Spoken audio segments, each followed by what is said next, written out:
kulantii wanaagsan oo waxaan daawadayaal meel kastoo dunida ka joogtaan munaasabad si heer sare loo soo qaban qaabiyey ayaa ka dhacday bariga magaalada London oo looga arrinsanayay dadka Soomaalida ee shaqooyinka kala duwan dalkan Ingiriiska ka haya inay helaan xuquuqdooda shaqaalanimo iyo waliba markaas unionka inay ku biiraan waa ururada u ololeeya xuquuqda shaqaalaha sida GMB-ga oo kale oo ah kuwa ugu tunka weyn.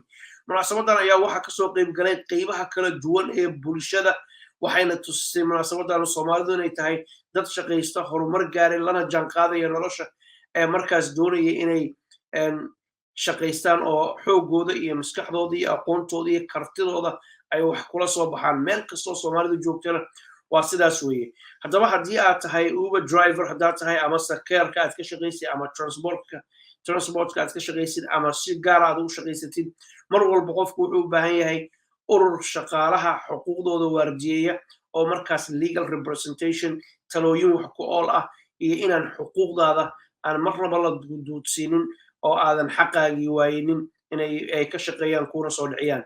munaasabadan ma aysan suurtageli lahayn haddii ay Aamina Cali oo ah shakhsi ayadu siyaasiyad ah Ingiriis ah isla mar ahaantaasna muddo dheer xisbiga Labourka ka shaqeynaysay una dhuun daloosho xaqiiqatan in badan dadka Soomaaliyeed dhibaatooyinka kala duwan oo haysta oo maalin walba u imaanaya oo cabanaya hadday guriyeynta ahaan lahayd shaqo hadday ahaan lahayd waxbarasho hadday ahaan lahayd iyo weliba meelaha kale Soomaalida dhibaatadu ay ka haysato muddo dheer ayay Aamina Cali ka soo shaqeynaysay waana qof xoogaala iyada laftigeeduna Soomaaliya laakiin siyaasadda Ingiriiska dhinaca kale marka laga eego ayaa munaasabadan soo qaban qaabisay weliba waxaa lagu soo bandhigay yaana idinka hor dhicina hiddaha iyo dhaqanka Soomaalida kaalayska arag daawasho waa mahadsantiin.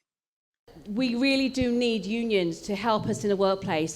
And I see around me many of you work in industries as care workers, as Uber drivers and kitchen staff. And many of you have come to me for casework with lots of problems that a union could really help you with. The GMB it's got over 500,000 members nationally. We've got 7 regions, of which I am one of the regional secretaries. And in the London region, very proud that we've got almost 100,000 members belonging to over 100 GMB branches. And you've got your very own GMB branch here in Tower Hamlets, and I think they do a fantastic job for our members day in, day out. We have members across every sector that you can imagine in society. So if you, wherever you or your family or your colleagues are working in any sector across this country, we will have members in that sector.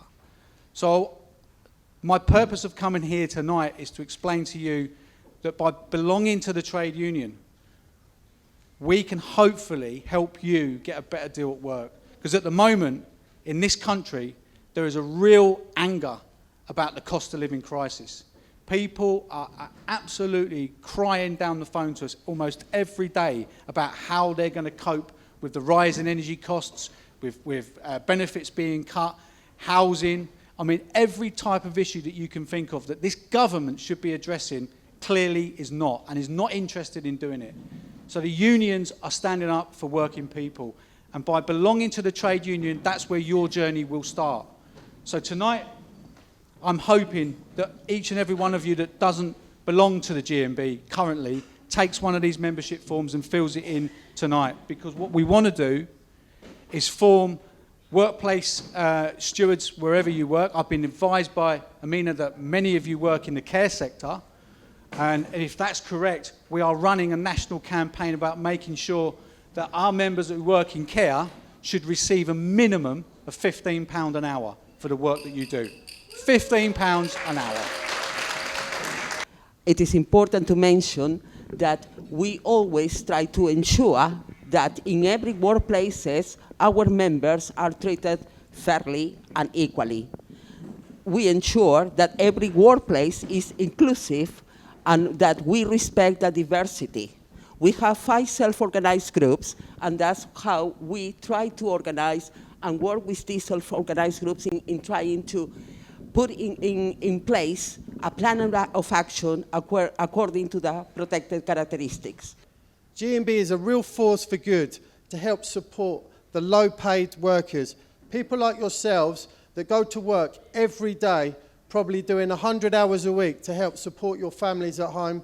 And in some cases, there's 2 or 3 of you working in the same house to help support your families. G&B is a real force for good to represent you at work, to fight the injustices, get you better terms and conditions, get you pay. All you have to do is fill out one of these forms, right? Just fill out one of these membership forms, give us it back, we can get involved in your workplace tomorrow. Why did I join the union? I started out as a care worker. I left the care industry and ended up working in a mental health hospital. This union, G&B, came to my hospital when no one else would.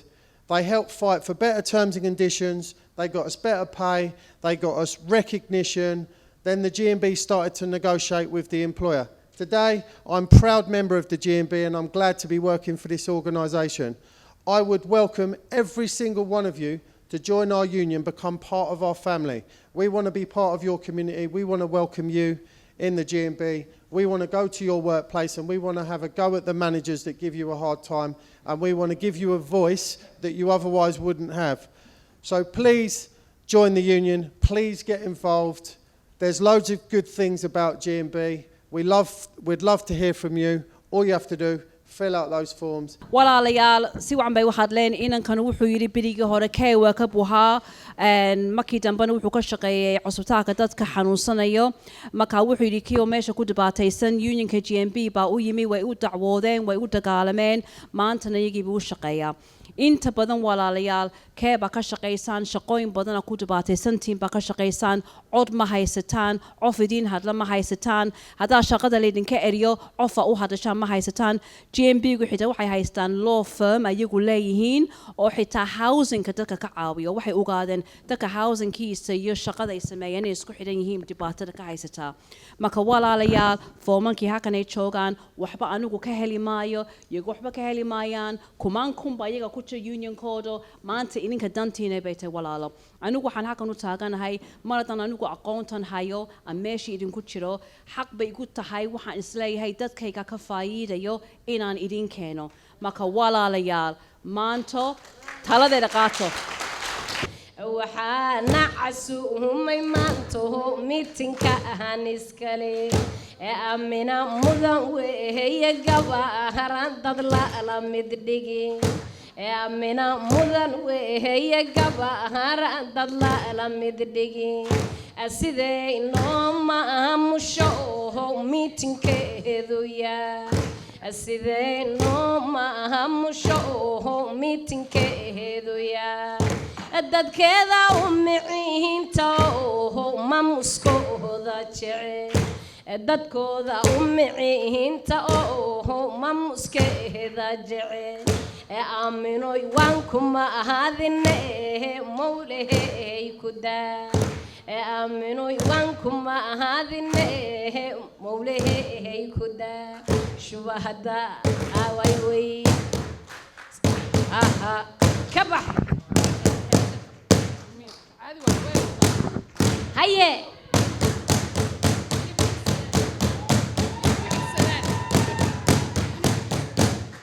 hoy hoy hoy hoy aka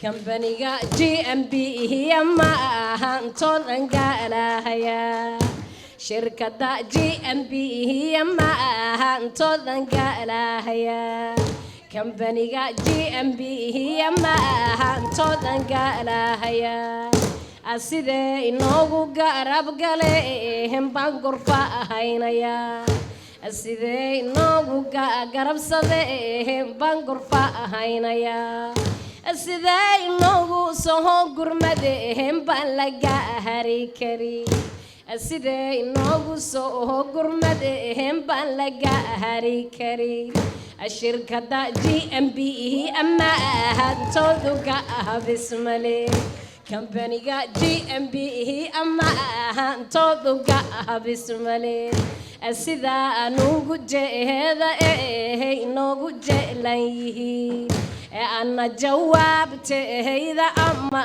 tan ku guurahaya shubahada shuba utuma GMB utuma GMB utuma waka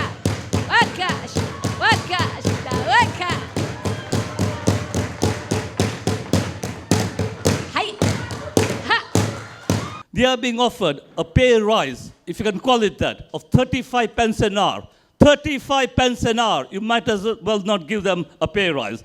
The GMB is mounting a very vigorous campaign to unionize the Amazon workforce, who are actually workers from Eastern Europe and elsewhere, who are being exploited, quite frankly, to get them unionized. I've been raising the issues at the London Assembly. Another issue that I've raised, just to give an example of what a trade union political representative can do for you, is something called fire and rehire. So COVID was used by bad employers to sack workers, like at Heathrow Airport, and then re-employ them on far worse terms and conditions. But also, GMB members, trade union members, are also members of the community that they live in. So 2 examples that I will give of my community work, but as a trade union Labour London Assembly member, are 2 campaigns in Tower Hamlets. We saved Tower Hamlets buses. Sadiq Khan was having a consultation exercise to cut the D3 and the D7 in particular. A vigorous campaign by GMB members, many of whom are here, and the Tower Hamlets Labour Party ensured that we saved all Tower Hamlets bus routes last week. I work for a charity which was one of the founding sponsors of the campaign for living wage. The living wage makes a big difference. I used to be a part-time worker. And because I wasn't qualified, I was working 28 hours a week as a young man. Because I wasn't qualified, I used to get £1 less per hour. Now, £28 a week times 4 a month makes a big difference if you're on low income. I'm proud to be also part of the campaign that is bringing together some of the other low-paid workers across London. There are independent workers, but I'm proud to be a long-term member of the GMB, which represent people like you and me. I think it's really important that if you do join, please do get involved in GMB Race. It's the self-organised group, so we're all Black, Asian, minority, ethnic workers who come together and self-organise, and I think it's really important we have that space that we hold and that we organise together. So I shouldn't say, Amina, thank you so much for coming. Hopefully, for organising this.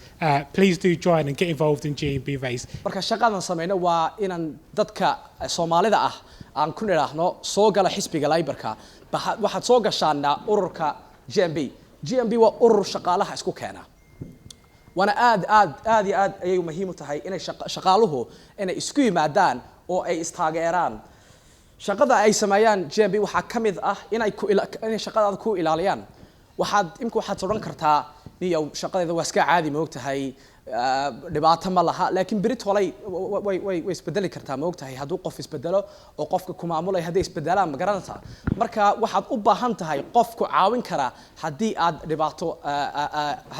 dhibaato ay ku timaado markastoo aad qurbo ku nooshiina waxaan kula talinayaa inay midnimadiinu ay mid ahaato oo aad side iska dhigtaan waxa dadka Soomaalida ah ka jira ama siyaasadda iyo fikradaha ay ku kala qaybsan yihiin halkan marka aad joogto dadka aad la nooshiin ma kala yaqaanaan cidda tihiin iyo qabiilada aad kala tihiin marka waxaan kula talin lahaa markastoo aad halkan joogtaan inaad Soomaalinimada ku dadaashaan waayo Soomaalinimadu waa waxa aynu wadanahay waa Israel aynu wadanahay wixii ka hooseeyana waynu ka heshiin karnaa laakiin in Soomaalinimadeenu iyo mar walba ay midnimadiinu ay muhiim idin ahaato waa muhiim waxaan kaloo idinku dardaarayaa wadan baad joogtaan haddii aydan ka mid ahayn meel ama aydan xisbi aydan ka mid ahayn oo aad kala daadaadsanataan hadhow dhibteedin soo gaadha ma xalin kartaan marka waxaan kula talin lahaa inaad halkan aad isugu biyo shubataan si hadhow duruuf kasta iyo dhibaato kasta oo idin soo gaadha aad u xalin kartaan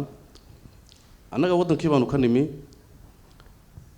xildhibaan qofka halkan ka iyo qofka xildhibaan halka ka adeerse different weyn baa u dhaxeeya farqiga u dhaxeeya waxa weeye idigu qofka idin matalay anytime baad heli kartaan waxaad kala hadlayso waxa weeye wadanihiina gaarka waa shaqooyinkiina waa caafimaadkiina waa wixiini anagoo issue-ga ma haysano inta badan aanu imika xildhibaan baan ahay dad baa soo doonto deegaan baan ka soo jeedaa mostly way yar tahay cidii weydiisa oo igala hadasha maxaa biyo noogu dooni weyday maxaa caafimaad noogu dooni weyday adu bal qiyaas qabiil dhan oo ku soo doortay oo adiga wax ka raba waxay ka rabaan haddii imika la raado nin baa deyn lagu leeyahay waa inaad u bixisaa haddii la yidhaahdo nin baa naag kufsaday kaale soo damiina waa in waxyaaba aanan bini aadamku ku dirsan karin baa lagu dirsanayaa mid baa mid wax ku dhuftay baa la odhanaya kaale soo damiino nin baa aroosanaya kaale contribution bixi nin baa dhakhtar ku jiro soo dhaawacmay kaale wixiisii bixi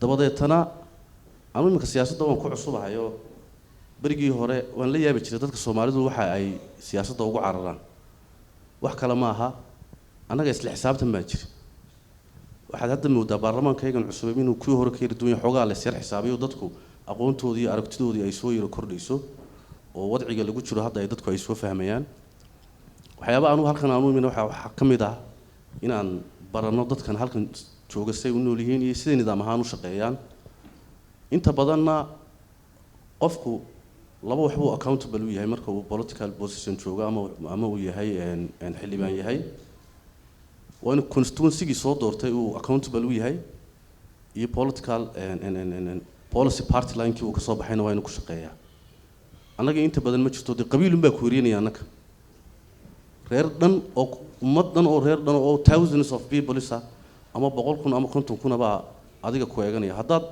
سدا يجوا ربنا أديالي ويدو وحلا عيد وحكاه وسقاد استمجتان وضعي والله سعتان مركها وحن إذا كل دردار يا ragga halkan joogay hooyooyinkii hablaha iyo walaalaha halkan joogay dhamaantiinba ina mar walba midnimadiina ilaalisaan